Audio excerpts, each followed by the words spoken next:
তামিলনাড়ুর রাজনীতিতে যেন সিনেমার মতো এক নাটকীয় দৃশ্য। শপথ নেয়ার পরপরই নতুন মুখ্যমন্ত্রী থালাপতি বিজয় সরাসরি তরুণ প্রজন্মকে বার্তা দেন, বিজয় মামা পাশে থাকবে। এই এক বাক্যেই যেন বদলে যায় পুরো রাজনৈতিক আবহ। জেনজি ভোটারদের উদ্দেশ্যে দেয়া এই বার্তা মুহূর্তেই ভাইরাল হয়ে পড়ে। অভিনেতা থেকে রাজনীতিবিদে পরিণত হওয়া এই তারকার নতুন রূপ নিয়ে শুরু হয় তুমুল আলোচনা। প্রথম দিন থেকেই তিনি জনকল্যাণমুখী সিদ্ধান্তে চমক দেখাতে থাকেন। ঈদ আসবে, সাথে ক্যাশব্যাকও আসবে। নিজের বা প্রিয়জনের জন্য কেনাকাটায় এবারও নগদ পেমেন্টে পাচ্ছেন দারুণ ক্যাশব্যাক। তাই যাই কিনুন, পেমেন্ট করুন নগদে। দায়িত্ব গ্রহণের দিনই তিনি একাধিক বড় ঘোষণা দেন, যা রাজ্য জুড়ে আলোচনার কেন্দ্রবিন্দুতে আসে। 200 ইউনিট পর্যন্ত বিদ্যুৎ বিনামূল্যে দেওয়ার সিদ্ধান্তকে অনেকেই বড় সামাজিক পদক্ষেপ হিসাবে দেখছেন। একই সঙ্গে মাদকের বিস্তার রোধে বিশেষ টাস্ক ফোর্স গঠনের নির্দেশ দেন তিনি। নারীদের নিরাপত্তা নিশ্চিত করতে আলাদা বাহিনী ও জরুরি হেল্পলাইন চালুর কথাও জানান।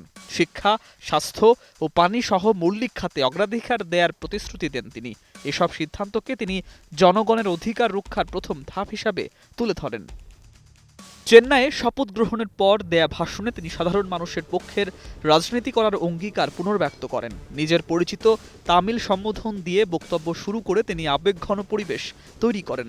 তরুণদের উদ্দেশ্যে বলেন, যারা তাকে বিজয় মামা বলে ডাকে তাদের ভবিষ্যৎ গড়ার দায়িত্ব তিনি নিজের কাঁধে নিয়েছেন।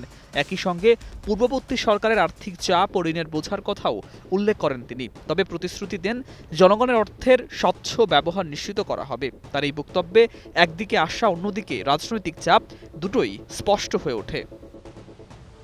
অন্যদিকে নির্বাচনী ফলাফল ঘিরে সামনে আসে এক নতুন রাজনৈতিক বাস্তবতা, যেখানে মাঠের সমাবেশ নয় বরং সোশ্যাল মিডিয়ায় নির্ধারণ করেছে ফল।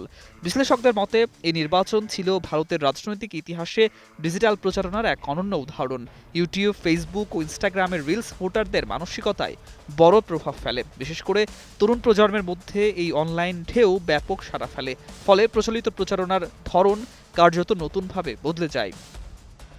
প্রচারণার পেছনে প্রায় 85,000 ফ্যান ক্লাবের সংগঠিত নেটওয়ার্ক গুরুত্বপূর্ণ ভূমিকা রাখে। প্রতিটি জনসভা মুহূর্তেই ভিডিও আকারে ছড়িয়ে পড়ে এবং দ্বিতীয় ডিজিটাল জীবন পায়। এই অনলাইন শক্তির কারণেই অনেক প্রতিদ্বন্দ্বীকে পেছনে ফেলে এগিয়ে যায় তার দল। শেষ পর্যন্ত 108টি আসনে জয় পেয়ে বড় রাজনৈতিক শক্তি হিসাবে উঠে আসে তারা।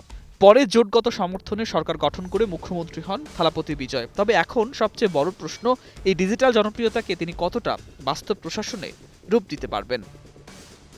News desk, 21 television.